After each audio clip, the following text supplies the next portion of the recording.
Los vientos se intensifican, la temperatura cae en picada y bajo la oscuridad de la noche, un grupo de hombres aborda bombarderos bimotores envejecidos. Son jóvenes, audaces y sin experiencia. Lo que están a punto de intentar nunca se ha hecho antes. Su misión es lanzarse en paracaídas muy detrás de las líneas enemigas, sabotear aeródromos clave del eje y asestar un golpe devastador a la máquina de guerra del desierto de Rommel. Su unidad, una formación completamente nueva, tan secreta y sin probar que muchos en el alto mando británico dudan que sobreviva al mes. ¿Y qué hay de su líder? Un aristócrata carismático recién comisionado y apenas recuperado de una lesión de paracaidismo, estaba rebosante de confianza temeraria, Sir Archibald David Stirling. Hoy en día, el Servicio Aéreo Especial es un ícono global, del que se susurra en las sombras de las operaciones antiterroristas y temido por los enemigos en los campos de batalla de todo el mundo. Y admirado por su letal eficiencia, el Servicio Aéreo Especial se ha convertido en un símbolo de las fuerzas especiales de élite. Su lema, "Quien se atreve, gana", es sinónimo de incursiones audaces, precisión quirúrgica y una adaptabilidad implacable. Pero pocas personas saben que la primera misión del Servicio Aéreo Especial casi lo destruye antes de que siquiera comenzara. Esta es la historia de la Operación Squatter, la primera misión del Servicio Aéreo Especial. Es una historia de ambición y desastre, de un plan brillante deshecho por la naturaleza y de un fracaso catastrófico. Eso forjaría una de las unidades militares más elitistas del mundo. Bienvenidos a Guerras del Mundo.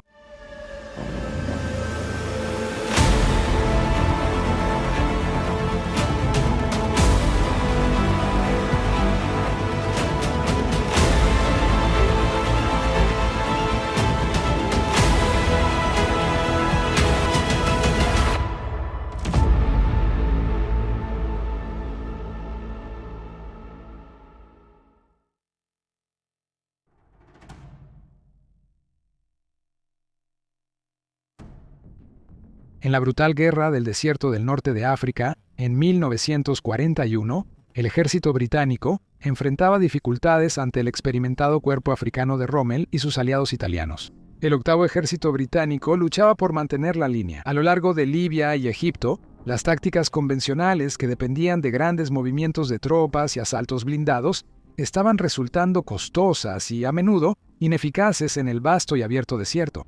Fue en este entorno donde un alto y aristocrático oficial escocés llamado David Stirling comenzó a soñar con algo radical. Un teniente de la Guardia Escocesa. Stirling, según muchos relatos, era una figura poco convencional que combinaba encanto y una obstinada negativa a aceptar la ortodoxia militar. Al herirse en un accidente de paracaídas, Stirling pudo reflexionar. Concluyó que pequeñas unidades bien entrenadas lograban más tras las líneas enemigas que divisiones completas en el frente. Su idea era simple pero revolucionaria: lanzar en paracaídas pequeños equipos, infiltrarse en los aeródromos enemigos y volar aviones, depósitos de combustible y suministros, y luego desaparecer en el desierto. En ese momento, los británicos ya tenían una unidad secreta llamada Brigada de Servicio Aéreo Especial, el Destacamento. Pero esto era en gran parte un engaño creado para hacer creer a la inteligencia del eje que la amenaza aerotransportada era mayor de lo que realmente era. Stirling vio la oportunidad de convertir este engaño en una fuerza real y funcional, dijo Stirling más tarde, en sus propias palabras. Cita: "La base de nuestro método era enfocarnos, usar pocos hombres y atacar objetivos seleccionados. Nuestras patrullas de asalto eran como un bisturí, en lugar de un garrote".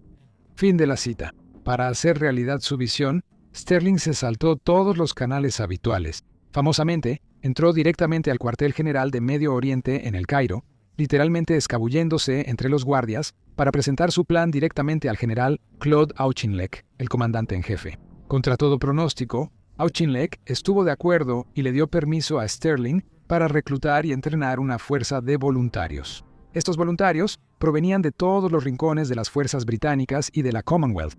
Eran soldados duros, de mentalidad independiente, que ansiaban acción y estaban dispuestos a arriesgarlo todo.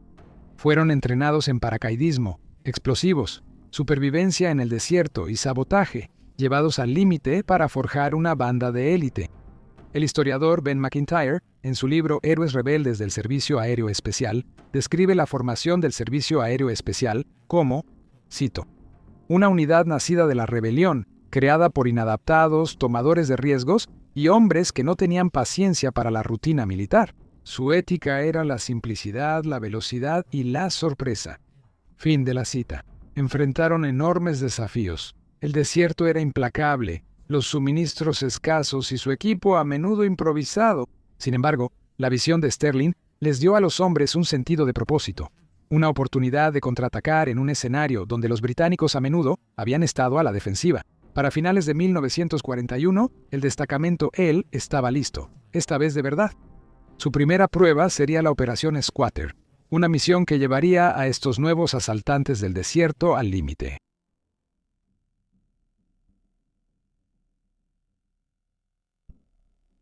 A finales de 1941, la Brigada de Servicio Aéreo Especial, Destacamento L de David Sterling, ya estaba lista para la acción. Tras entrenar en el duro desierto de Libia, Sterling y sus hombres estaban ansiosos por probarse. Esta oportunidad llegó en forma de una misión audaz, la Operación Squatter. El objetivo era simple en teoría, pero muy arriesgado al ejecutarlo. Las potencias del eje habían establecido una cadena de aeródromos críticos a lo largo de Libia, proporcionando tanto a la Luftwaffe alemana como a la Regia Aeronáutica italiana puntos de lanzamiento para ataques contra posiciones británicas. Si el Servicio Aéreo Especial lograba infiltrarse en estos aeródromos y destruir los aviones estacionados, asestarían un golpe devastador al poder aéreo del eje y le darían al octavo ejército británico una ventaja muy necesaria. Sterling planeaba usar la oscuridad para lanzar a sus hombres en paracaídas y atacar aeródromos enemigos como Gazala y Timimi. En esta misión, el factor sorpresa lo era todo.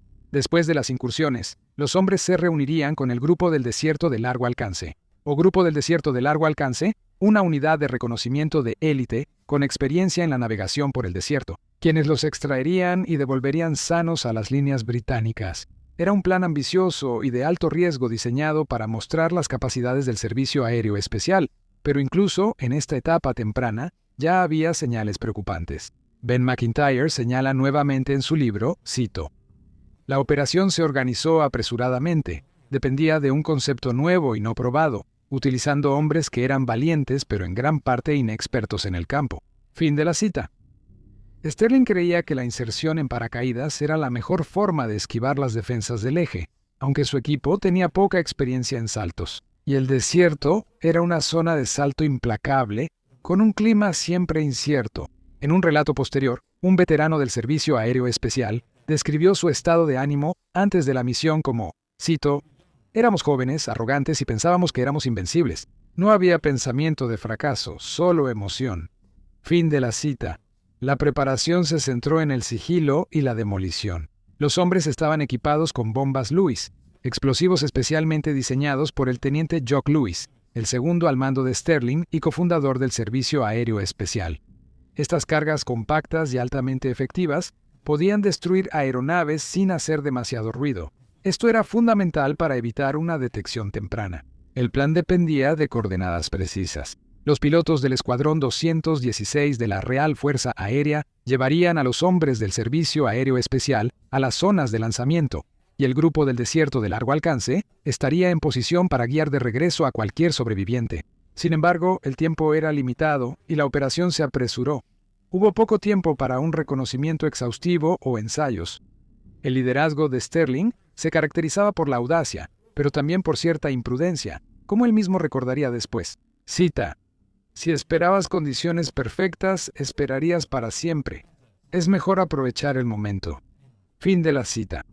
En el Cairo, los altos mandos estaban divididos. Unos veían a Sterling como visionario, otros como imprudente que arriesgaba vidas valiosas en una apuesta peligrosa. Pero con la guerra en el norte de África en juego, el mando británico estaba dispuesto a correr riesgos. La noche del 16 de noviembre de 1941, 65 hombres del Servicio Aéreo Especial abordaron sus aviones de transporte. Muchos estaban nerviosos, algunos aterrados en silencio, pero la mayoría emocionados por participar en algo histórico, la primera prueba real del Servicio Aéreo Especial en combate. En ese momento, Ninguno de ellos sabía todavía que la misión terminaría en una catástrofe.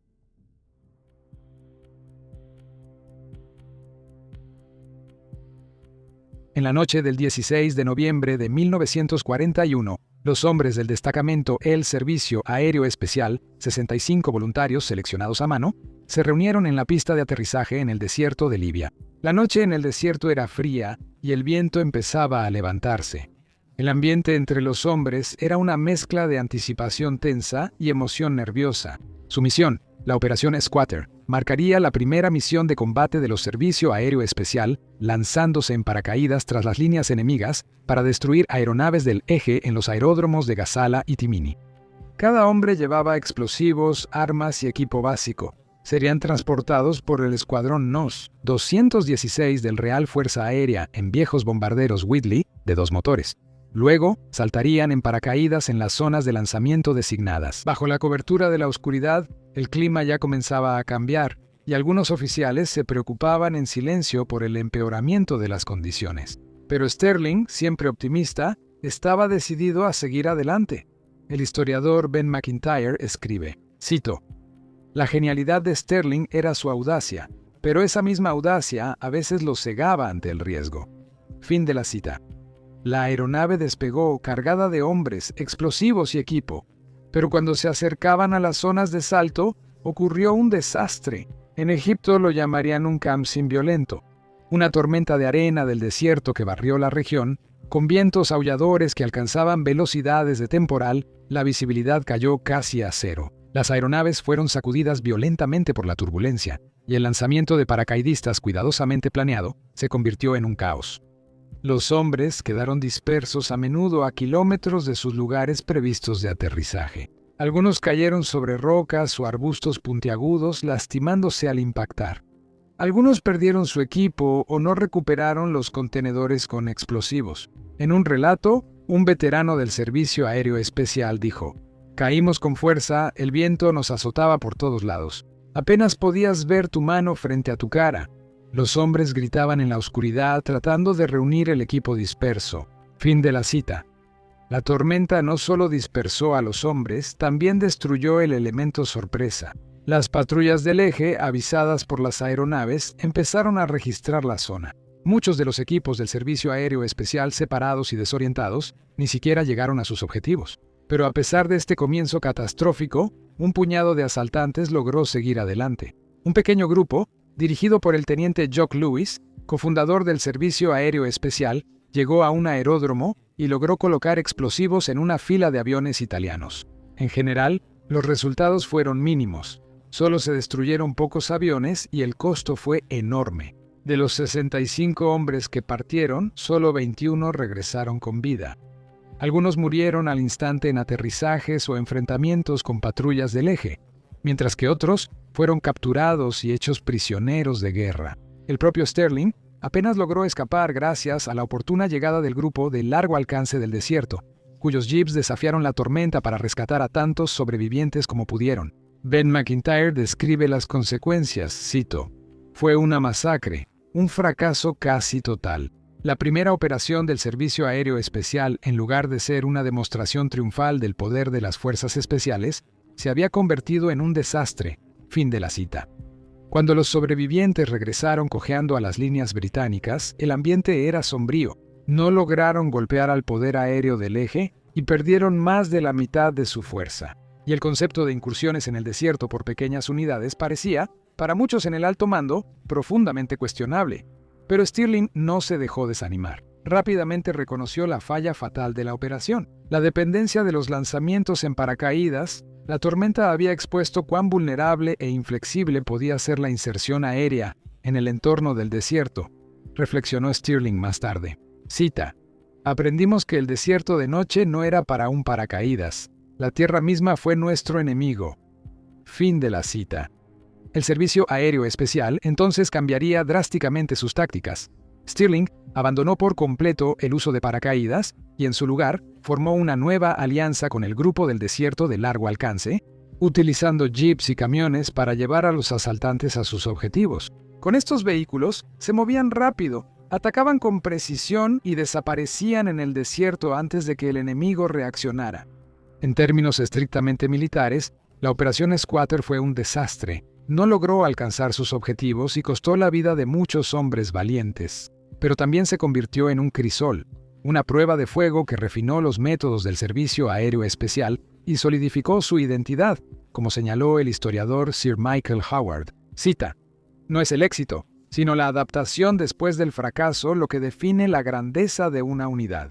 El genio de Stirling no fue que nunca fracasara, sino que aprendía de un fracaso más rápido que cualquier otro".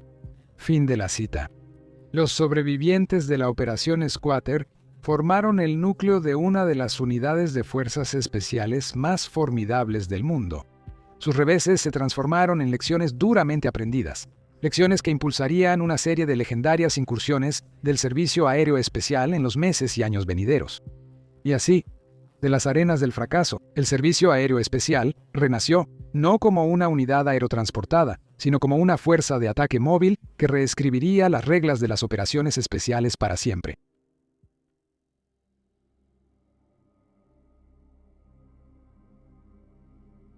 La Operación Squatter fue, por cualquier medida cuantificable, un desastre total. De los 65 hombres que partieron, solo 21 regresaron, el resto fueron asesinados, heridos y abandonados, o capturados por las fuerzas del eje. Pocas misiones en el teatro de África del Norte sufrieron un fracaso tan catastrófico, logrando tan poco. Solo un puñado de aviones enemigos fueron realmente destruidos, y el enemigo quedó alerta y vigilante. Para David Stirling, este fuese un momento crucial. Enfrentó escepticismo y hasta ridículo del alto mando británico. Algunos oficiales superiores sugirieron que el concepto del Servicio Aéreo Especial en sí estaba equivocado y que los hombres de Stirling eran aficionados imprudentes que desperdiciaban sus vidas en planes insensatos. Pero Stirling lo veía de otra manera, no como la sentencia de muerte del Servicio Aéreo Especial, sino como una experiencia de aprendizaje invaluable. En sus reflexiones posteriores, Stirling comentó, cito: "Si hubiéramos tenido éxito, tal vez hubiéramos seguido intentando tener éxito de la misma manera. El fracaso nos hizo replantear todo". Fin de la cita. La lección más obvia fue sobre la inserción en paracaídas. La tormenta había expuesto lo completamente impráctico que era lanzarse en paracaídas en el desierto. El clima, impredecible en el mejor de los casos, hacía que esos aterrizajes fueran una apuesta, y los aterrizajes dispersos dejaban a los equipos vulnerables. Stirling abandonó rápidamente el modelo de paracaídas y en su lugar recurrió al grupo del desierto de largo alcance, cuya maestría en la navegación por el desierto ofrecía una nueva forma de avanzar. En lugar de lanzarse desde el aire, los equipos Servicio Aéreo Especial viajarían por tierra en jeep, guiados por patrullas del grupo del desierto de largo alcance, lo que les permitiría acercarse a los aeródromos enemigos en silencio y con mayor flexibilidad. Este cambio marcó el verdadero nacimiento de las tácticas Servicio Aéreo Especial, tal como las conocemos ahora. Unidades pequeñas, de rápido movimiento y fuertemente armadas que atacaban con fuerza y luego desaparecían en el desierto antes de que el enemigo pudiera siquiera responder, observa el historiador Ben McIntyre. Cita: "Fue una de las pocas unidades de fuerzas especiales en la historia que se salvó no por el triunfo, sino por una adaptación rápida e inteligente al fracaso". Fin de la cita. El Servicio Aéreo Especial recién reorganizado pronto se redimiría, solo unas semanas después de la Operación Squatter. Los hombres de Stirling, ahora usando jeeps, lanzaron una audaz incursión en los aeródromos de Sirte y Águila, destruyendo más de 60 aviones del eje, sin perder a un solo hombre. Estas incursiones demostraron sin lugar a dudas que el concepto del Servicio Aéreo Especial funcionaba si se aplicaba correctamente. Los hombres de Stirling aprendieron a explotar el desierto, usando su inmensidad y dureza como un escudo en lugar de un obstáculo. Las fuerzas del eje, que ya no podían sentirse seguras ni siquiera a cientos de kilómetros del frente, se vieron obligadas a desviar recursos para defender sus aeródromos y líneas de suministro. Como comentó amargamente un oficial alemán, cito: "Nunca sabíamos cuándo la noche traería a los fantasmas del desierto". Fin de la cita. La Operación Squatter fue eliminada silenciosamente de los informes oficiales, opacada por éxitos posteriores, pero entre los veteranos del Servicio Aéreo Especial nunca fue olvidada. Los hombres que sobrevivieron llevaron las cicatrices y también las lecciones aprendidas con esfuerzo a cada misión que siguió. Mike Morgan, en Los hombres de Stirling, escribe, cito: La leyenda del Servicio Aéreo Especial no se construyó sobre victorias fáciles, sino sobre aprender de cada error y negarse a rendirse. Fin de la cita.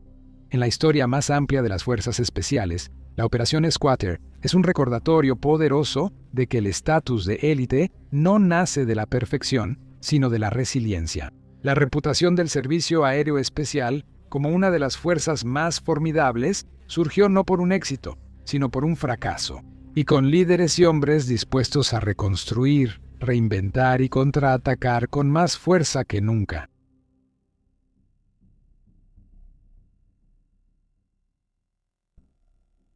En la superficie, la Operación Squatter fue un fracaso desastroso, una misión mal ejecutada que dejó a decenas de valientes hombres muertos o capturados, causando un daño mínimo al enemigo y generando serias dudas sobre la viabilidad de la audaz nueva unidad de Stirling. Pero la historia suele juzgar los acontecimientos no solo por sus resultados inmediatos, sino por las consecuencias a largo plazo que ponen en marcha. Para el Servicio Aéreo Especial, las lecciones aprendidas en el duro desierto libio transformaron su identidad y sus métodos. El fracaso de Squatter obligó a un replanteamiento radical, llevando a la unidad a alejarse de los asaltos en paracaídas y enfocarse en incursiones terrestres. Una transformación que pronto haría al Servicio Aéreo Especial una de las fuerzas especiales más efectivas y temidas del mundo. En su libro Héroes rebeldes del Servicio Aéreo Especial, Ben McIntyre escribe, cito, «Sin Squatter, no habría existido el Servicio Aéreo Especial tal como lo conocemos. La catástrofe forjó la verdadera naturaleza de la unidad. Ágil, móvil, implacable y adaptable». Fin de la cita. En los meses posteriores a Squatter, el renovado Servicio Aéreo Especial de Stirling lanzó una serie de ataques devastadores, destruyendo cientos de aviones del eje, saboteando líneas de suministro e infligiendo un caos psicológico en las fuerzas de Rommel. Estas victorias no solo fueron éxitos tácticos, sino que validaron todo el concepto de guerra de operaciones especiales. Pequeños equipos operando profundamente tras las líneas enemigas, causando un impacto desproporcionado. Dentro del propio Servicio Aéreo Especial, la Operación Squatter sigue siendo una parte esencial de la historia del regimiento, un recordatorio de que el fracaso no es definitivo. Muchos veteranos modernos del Servicio Aéreo Especial señalan aquellos primeros días de 1941 como el crisol que forjó la ética perdurable del regimiento. Adaptabilidad, innovación y una resiliencia inquebrantable. Como reflexionó David Stirling más tarde en su vida, cito, «La clave del éxito nunca fue evitar el fracaso, sino aprender más rápido y contraatacar con más fuerza». Fin de la cita. El lema del Servicio Aéreo Especial, «Quien se atreve, gana», encapsula perfectamente este espíritu. Las fuerzas de élite no se definen por evitar riesgos o errores, sino por atreverse, aprender y evolucionar constantemente. Hoy en día, el Servicio Aéreo Especial es un símbolo global de excelencia en operaciones especiales. Su reputación se ha construido a lo largo de décadas de misiones de alto riesgo, desde el norte de África hasta las Malvinas, de Irak a Afganistán. Pero en el fondo, esa reputación se remonta a las duras lecciones de la Operación Squatter, una misión que casi destruyó al Servicio Aéreo Especial antes de que siquiera comenzara. Pero en vez de eso, se convirtió en la base sobre la que se construyó la grandeza.